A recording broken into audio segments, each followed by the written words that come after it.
Alrighty, folks, this is a session that I look forward to each week. It is done because of one individual. One individual goes through all the comments and pulls out the spicy, the good, the intriguing, and ones that I may have missed. And that, of course, is Millennial Mike. Man, I still can't believe you do this for me and our audience. So thank you so much. And what'd you find this week? Yeah, so we got a lot of good questions. We have questions that, as you mentioned, some of them are a little angry, some of them are maybe a little bit basic, and some of them are questions where you give an answer, and I think, I just want to hear you elaborate more because I think more people may be interested. So you and I were talking about seller financing a couple of weeks ago, and Kyle Dorn, 2502, he says that he really appreciated our conversation, but can you guys talk more about how to pitch seller financing? He says he's listened to Dion's method of pitching it, but he wants to know more examples of how you, Mike, would do it and how I, Mike, would do it. Well, I'll go first. For me, it really starts with understanding if the seller can't even say yes. I think there's a lot of investors who are desperate to pitch it and are pitching it, frankly, to people that can't say yes, right? The owner, at least in my experience, has to have a decent amount of equity, probably greater than 50% to even consider it. Because then you could structure, the 50, 40, 10s, and there's ways to get there. But I think there's a lot of people in a rush to do it when the owner's got 3, 5, 8, 10% equity. It's not going to play there. It's a different strategy. It's often called sub two or other creative financing. So first and foremost, you got to make the seller can say yes. And the first question I generally ask, right, as we're getting to know each other, because this is really about relationships, it's not the asset, is I generally ask, what's your plan for the money? And I think people would be shocked that a big chunk of money, a couple hundred grand, 500 grand, $1 million is a problem for most people. It's a problem. Other things I might go at based on our interaction might be taxes, right? If I get a feeling that they're kind of against paying a bunch of taxes, that's an opening. I'm basically looking for the opening. First, what are you going to do with the money? Taxes. What do you want to do for income? You're used to getting cash flow. What would you like to do there? There's lots of ways that we can get at it. And again, the last thing they might poke at is they're just tired, right? They're a tired landlord. So basically, during our conversation or due diligence or walking properties, I'm looking for my angle. I don't have one script. I'm basically trying to feel him out. Where does he want me to go? Is he a tired landlord? Does he want income? Is cash a problem? Taxes. So those are all four things, and all four of those things will be in my pitch or my talk. It'll rely on the person on what order they might go.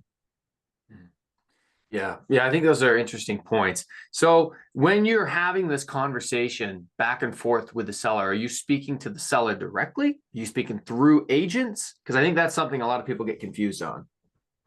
I would say the real meat of the conversation is owner to buyer. The agent could absolutely be there. I've bought deals that are orchestrated by agents, but at some point, the agent's not involved in the loan.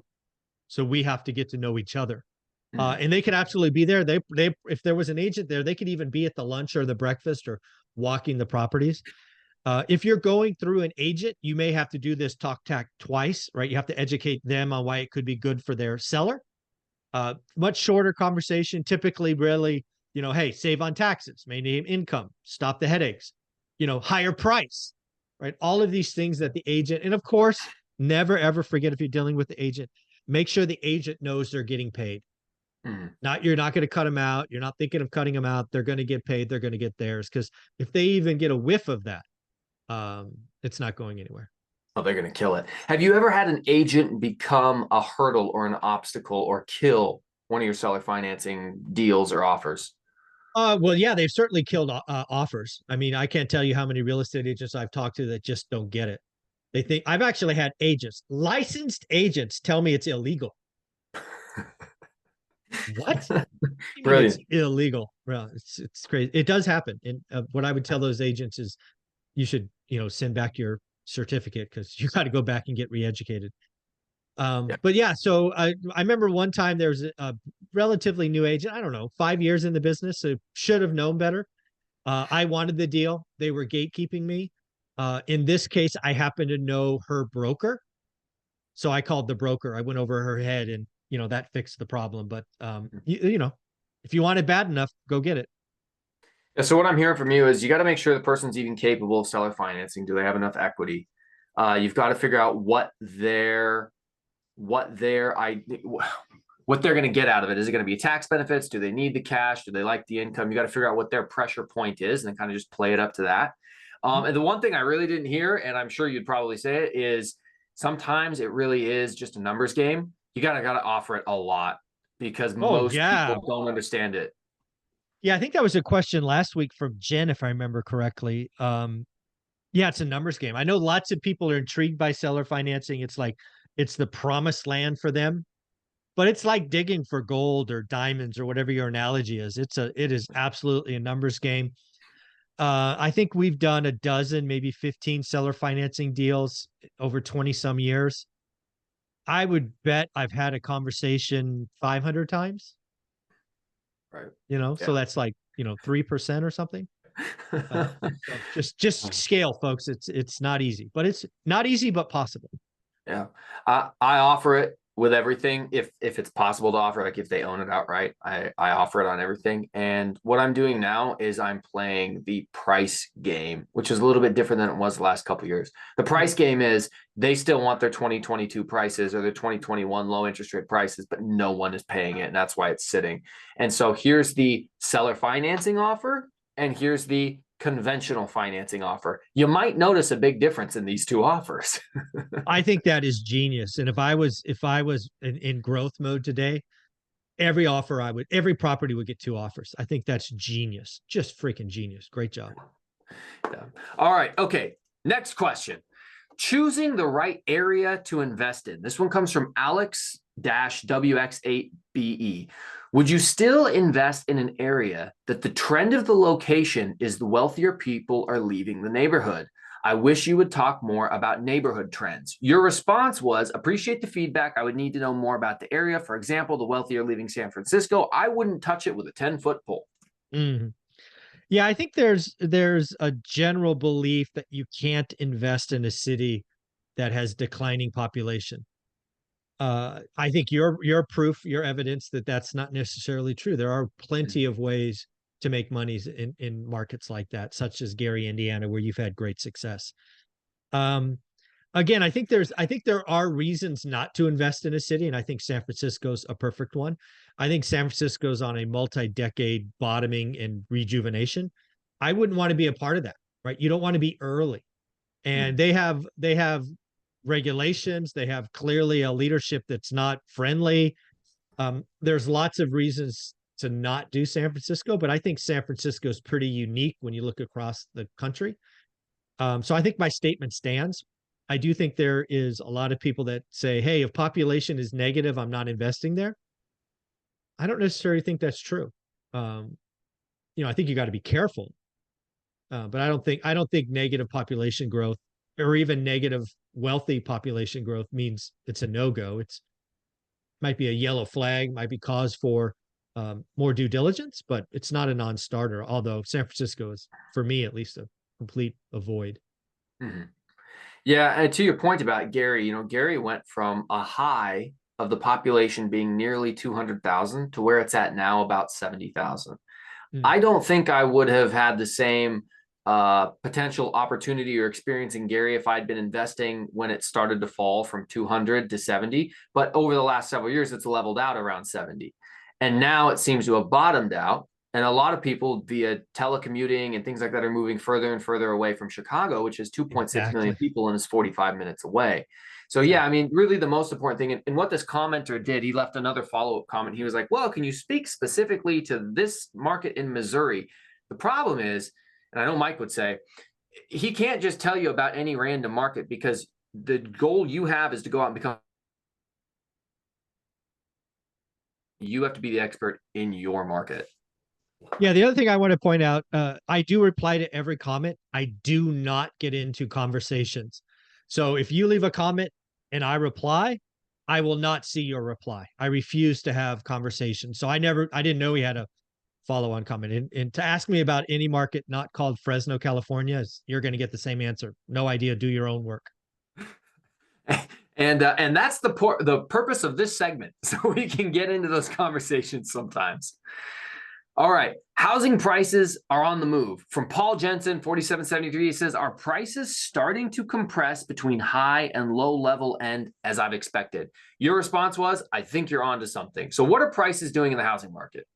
Yeah, so I think what Paul was really pointing at is something that we've talked about in this channel. And I think there's really three markets. There's entry, move up, luxury. For this conversation, we'll just say luxury and first time, like entry level.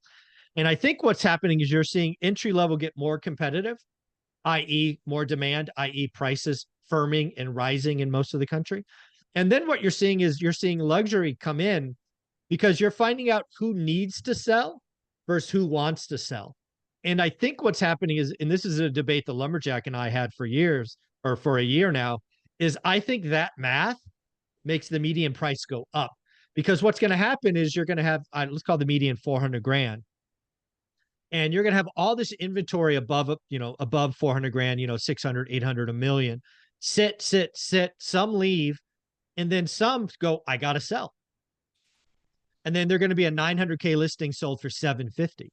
Now that's going to look like a massive discount, but that's going to inflate the median because the median doesn't care if it was 900 to 750. It just means it transacted above the middle. So I think this is one of the things. So I think Paul is onto something. I think it's very clear that entry level is hot and rising. And I think we're on the cusp of luxury, some starting to transact, and it'll be an interesting year. So I think Paul's onto something.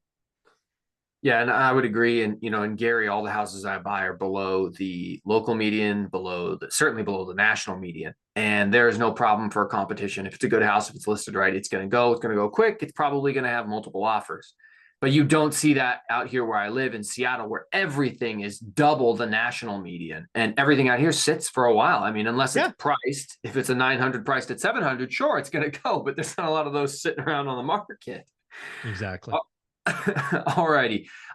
So housing prices are on the move, but how do we get to affordable housing? This is more of a give us your opinion type question. Acquaintance _level says, I'm going to go out on a limb here, but if the Fed only cared about making housing more affordable, they would be better off by dropping rates. Supply will never show up at these rates, making the upward pressure on rates far greater than the downward pressure on prices.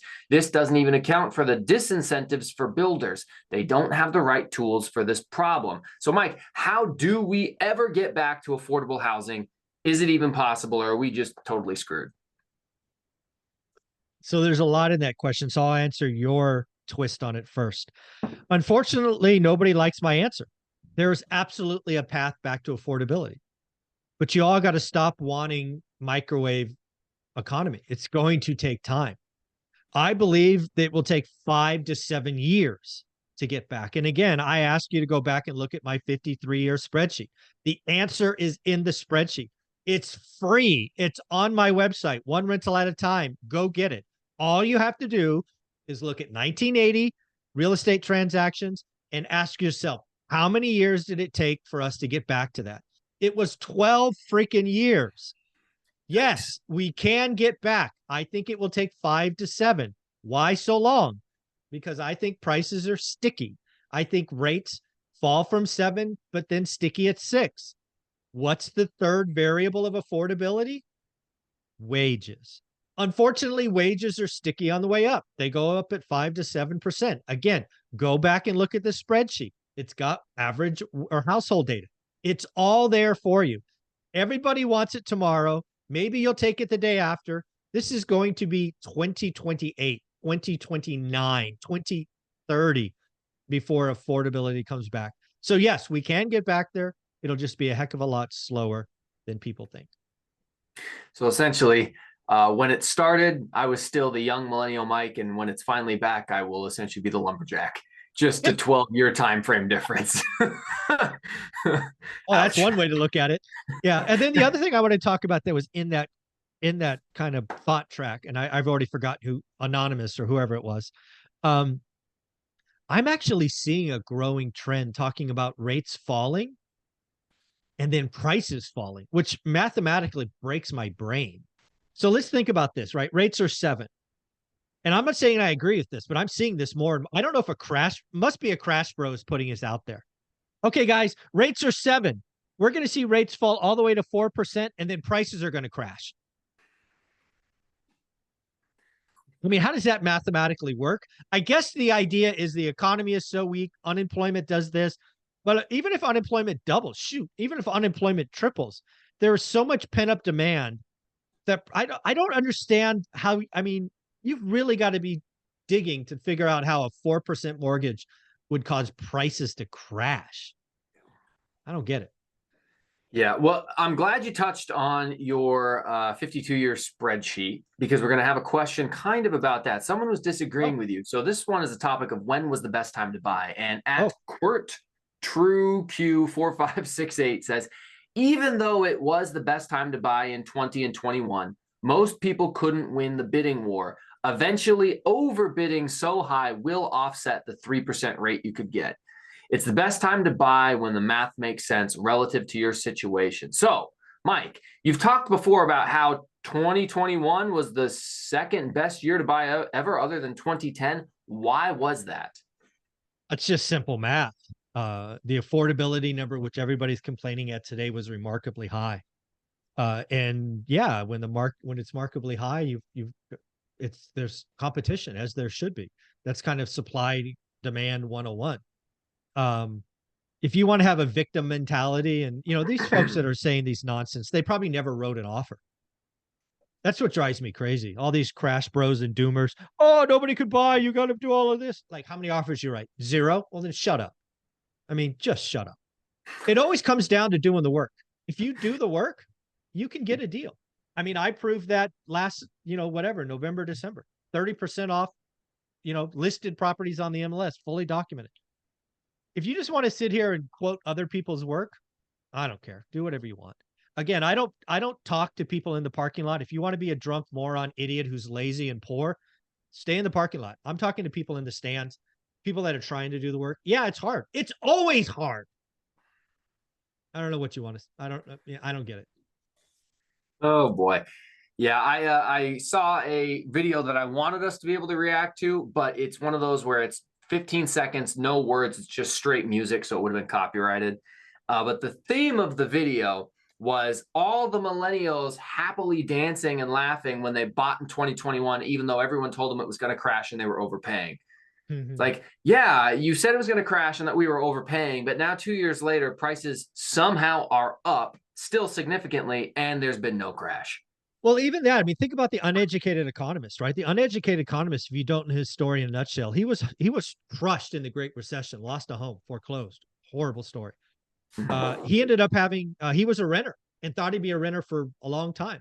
His landlord wanted to sell the house that he was renting. So he had to go buy. He was crazy scared. Because again, he's got this track record, right? Pain, housing sucks, blah, blah, blah, blah, blah. He now thinks it's the best thing he's ever done. His mortgage payment is less than rent on a 2-bedroom. I mean, think about that, folks. Yeah, it's crazy. And that will eventually be the story for everyone. Even if you're buying right now, oh, we're at the height of the market. Well, okay, even if the market crashes tomorrow and then recovers to 6, 7, 8, 9, 10 years from now, at some point your mortgage payment's going to be lower than rent. That's the story that everybody has is, God, I'm so glad I've got a mortgage payment instead of a rent payment right now. It's important to get on the property ladder.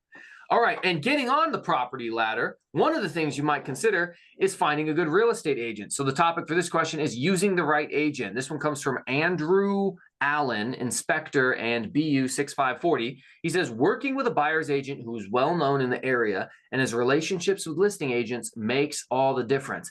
So Mike, what makes the right agent and what do you prioritize in your agent? So I think I'll give 2 answers to this question. There's kind of the early Mike Zuber and the Mike Zuber today, right? So the Mike Zuber today doesn't rely on agents. I have them set up queries. What's most important today in an agent for me is somebody that's willing to write the offer that I want. And yeah, there are some agents that refuse to write my offers and I don't use them, right? My offers, I'm a cheap son of a gun and I fully admit it. And I'm a volume buyer, right? I'll buy what makes sense. But sometimes you got to write a lot of offers. There was a guy named, I'll just use his first name, Scott, who worked with me, I think in 2018 and 2019. I think Scott and I wrote, he would know. I think he told me one time, like 53 offers before we got our first one. And then I think we got 2 or 3 in a row. That's the kind of agent I want to work with. He's like, here's a template. I filled out everything, Mike. Now, input your 7 variables and I'll send it in. Scott was amazing. Scott's gone on to do big things with other investors because he knew who he was serving. There are some agents that's like, I won't do that. In this market, I won't write 10% below list. Well, great. I won't call you again. But let's go back to early, Mike. So again, I was investing in a market I knew nothing about. So I wanted to invest with or work with an agent who knew the area. And again, if everybody knows, I have a buy box. It was 93703. It's called the Mayfair District. Fresno's massive. So I was looking for agents who had listings in the Mayfair. If you had one, you weren't interesting to me. But if you had 2 or 3, you guaranteed you're going to get a phone call from me. So I was looking for different things at different times. Area expertise in the beginning and customer service and follow-up nowadays. So 2 answers. I'll give the long distance real estate investor perspective because I live in Seattle. I invest in Indiana. What I look for in an agent is a couple of different things. Number one, I want to see the responsiveness is good. Responsiveness is important because the last several years, the market's been hot. And when that right deal comes on the market, oftentimes it's gone quickly. You need someone who acts quickly and answers their phone. Number 2, I need somebody who's unbelievably honest and willing to give me bad news. In fact, I even like the person who's so maybe a little socially unaware of the fact that what they're saying might be bad news. I want the truth. I want them to be blunt. Last guy I used, great dude, Angela's a Marine. He's not here to sugarcoat anything. Former Marine. He's just going to tell you Marines don't do that. All the cursing, all the swear words, all that. Well, this effing piece of garbage right here. Hey, I'll take it. So, but why I need that is because I'm going to buy this property sight unseen. I will not see it before I buy it. I need him to go tell me the reality of the situation on the ground. So promptness and honesty. And then I just need them to be able, as you mentioned earlier, we're probably going to write a bunch of offers and that's a waste of your time. And I understand that, but I will close with you. We will close on something. We're going to get the deal. So I need somebody who's not going to complain or get lazy along the process. Amen. All right. Government restriction of landlords. So from Brandon Santa Cruz, he says, I would love to see the corporate landlords capped on single family and multifamily home ownership.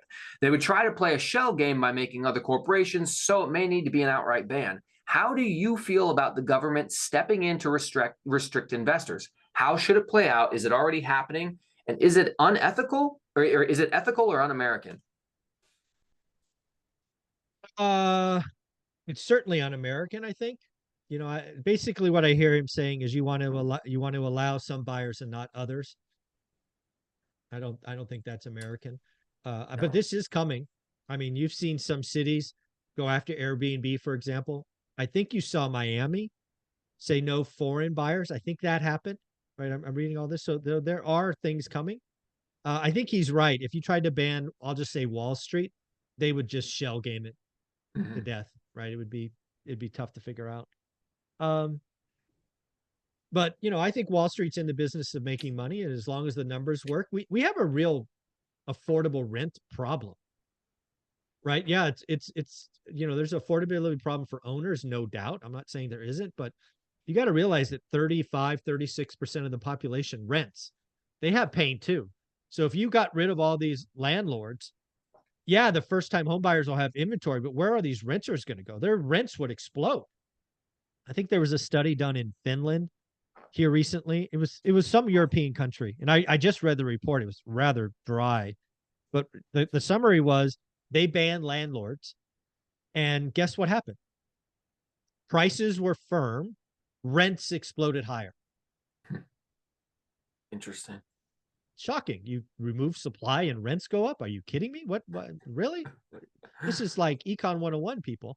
But what they were really surprised about in the article is that prices didn't decline because there was enough demand. There's always that next level of demand. So again, a pretty interesting report. It was too dry to really report on, but that was the punchline. So if you were going to sit here and say, we can identify the problem, we have a good diagnosis, housing is unaffordable, rent is unaffordable. It's very difficult for somebody to get into something and not have it seem to be 50% of their paycheck every month or more. How do we create affordability in the housing market? What needs to happen? And if Mike Zuber is president tomorrow, I'd vote for you, by the way. Don't vote for me. I'm not running. Well, it's certainly better than some of the alternatives I've seen. I think you're selling yourself a little short. Yeah, well, if those are the two choices, yeah, I'll take it. I guess the answer is really simple, in my opinion. We have to start building smaller homes. I think over the last couple of decades, how the footprint has gotten bigger.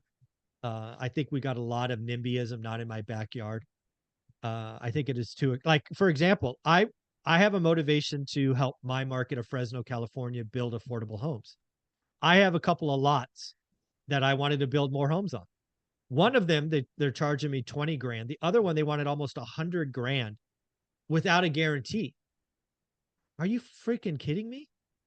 I mean, really? I want to build two small homes, and you're telling me I got to spend 100 grand, and the lot's an acre. I mean, that's why. I mean, there's some rules that don't make sense. And okay, fine. Well, I won't build the homes. I'll just jack up my rents. I mean, it was pretty crazy. So again, I think we've got to build smaller homes. We have to make it profitable. Builders are not charities. It has to be profitable. Yeah, I mean, it's, and it's going to take time, right? Building is a slow process. Yeah, I think these politicians and the governments need to get out of their own way. They'll sit there and preach about wanting affordable housing and then be like, but we're going to make it unaffordable for you to even build it. It's foolish. Well, it's even worse than that. I mean, in any situation, you have supply and demand. I would only focus on supply. Unfortunately, the easiest thing for a politician to do is give something away, which is demand. We don't need more demand. Yeah. I think that a lot of times politicians and the government take the wrong action when they want to incentivize people to do something. I think if you wanted to fix the problem, you got to figure out how to create more supply. If you want to create more supply, you got to look at the builders, what makes them build. And you just need to start offering huge tax incentives like, okay, you're not paying property taxes, or we'll partner with you, instead of forcing these builders to not only have to build the houses, but then the sidewalks and the roads. Like, okay, the city will step in and front some money for the sidewalks and the roads. You build the houses, we'll partner, we'll get more stuff cranked out. And then, like you mentioned earlier, this is a huge problem. The starter home is gone. Even if you get a 3-bedroom, 1.5 bath house, it's 2,200 square feet. My 3-bedroom, 1 bath houses in Gary are 800 to 1,100 square feet. All of them. There's tens of thousands of them. That's not how they're built anymore. You can't find anything smaller than 1,700. Most starter homes now are 4-bed, 2-bath, 2,300 square feet. And it puts it into a price range that's not affordable for people to get on the property ladder at. So I think, figuring out how to incentivize builders to bring back the starter home, or the other revolution that I'd love to see happen is we need to make house hacking the way people get started and build more duplexes. You don't see a lot of 2 to 4 unit buildings get built. And I think there'd be a great market for that if it was partnered with, buy a duplex and rent it out to your buddies. I think that would really help people. Okay. All right. So you released a video that blew up, did really well, had like 19,000 views about billion dollar commercial real estate crash. Yeah. And this is a great video. So user -OB4EM4GE6C, great name. Thank you for that. He goes, this is good news for home affordability. 2026 and 2027 will be the bottom. 30% by 30% off prices by this time next year if trends in demand continue. It's just economics 101. Your response was, wow, 30% off. Can't wait. Now, you didn't sound too sincere in that response. So go ahead, give us your predictions for 2026 and 2027. Where will we be? So again, 2026, 2027 is 3 or 4 years out. So I'm just going back to the 53-year spreadsheet, which is, again, free on my website. Go look at the data. The Great Recession, completely residential real estate caused. If memory serves, that was 20%, with the largest single year being negative 8.9%. So to think we're going to have a 30% crash in the next 3 to 4 years is unlikely, to say the least. I think it's far more likely that we're flat for the next 3 or 4 years, as I've called many times. There are people that just want to believe because they want to believe. And again, as I said in that reply, I'd love a 30%. I want to say it again. I would love a 30% discount. That doesn't mean it's going to happen. So I don't know. I've come to build a callus for Crash Bros, and Crash Bros have a passionate fan base, and they blow up my comment section. And I just usually reply with "can't wait," because it's just easier than, saying something else. Right, right, right. Okay, 3 questions left, and this one is about how you hate the BRRRR strategy. So Hank Duncan 2665 says, "Hey Mike, how come you don't like the BRRRR concept? Because it's too easy to botch if you're inexperienced?" So I love the BRRRR method. I executed the BRRRR method when I was writing for Bigger Pockets back in 2007, 8, and 9. It's a huge part of my strategy, but it really isn't. It's easy in the right market. And I was right about it on Bigger Pockets back in the day. I'm sure my blog posts are still there. You can go get them. They're, I don't know, 15 years old, but they're still relevant. I believe BRRRR is a wonderful strategy in the right market. I also believe BRRRR went the Airbnb route, went the syndication route, where new investors thought it was the easy path. There is nothing in real estate that's easy. You've got to buy it right. You've got to have the right team. You've got to have the right inspections. You got to have the right money. You've got to do, you got to do, you got to do. So I love the BRRRR strategy if you educate yourself, if you have a team, if you have experience. In my second book, 15 Conversations with Real Estate Millionaires, I wrote about the BRRRR strategy twice. One with a couple doing it well, and a second with somebody saying it's a great strategy, but for advanced folks. It's the only topic that got 2 chapters in my second book. So I'm a fan, but I want you to be prepared. It is not the easy button. I hate when people believe, oh, I can do something with no money. Yeah, it's possible, but are you going to do it? Like, don't you think you got to get a track record and all this? So I have heartburn for BRRRR, Airbnb arbitrage, syndications, bigger is better, because yeah, it can work, but it's not right for everybody. And it's certainly not right for everybody all the time. That's my issue with BRRRR. Yeah. I completed my first 2 BRRRR projects last year. And I picked the single worst time in history to do a BRRRR because interest rates had never, ever gone up that high that quickly. Yeah. And so it threw a wrench in all of my numbers. Now, because I am extremely conservative in my estimates, I still made money on both deals. And one of them was amazing, but it helped let's be clear. You didn't make money. You were able to get all your money back. Right. Right. You didn't really make money. It's higher debt.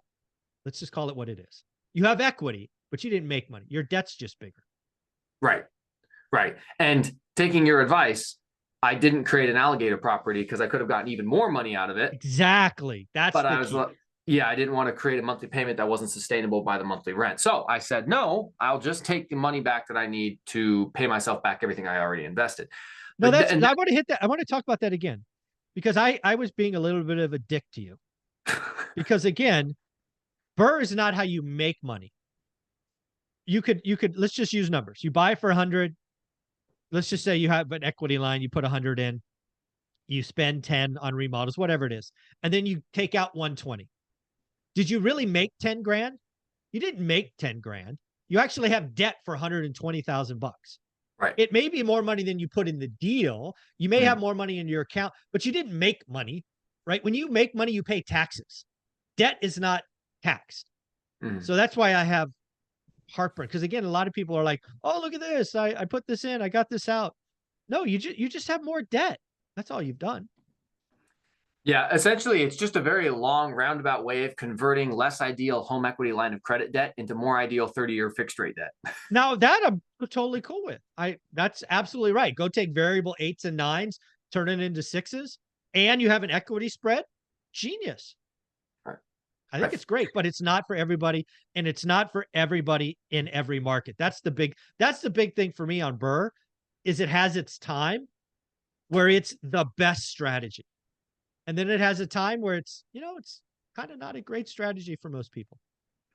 And the goal for me was not to make money off of the refinance. The goal for me was to make money by getting an asset that long-term cash flows and acquiring a new rental property. And then that's how I make money. And then you can reuse that money. That's the key when you do BRRRR right.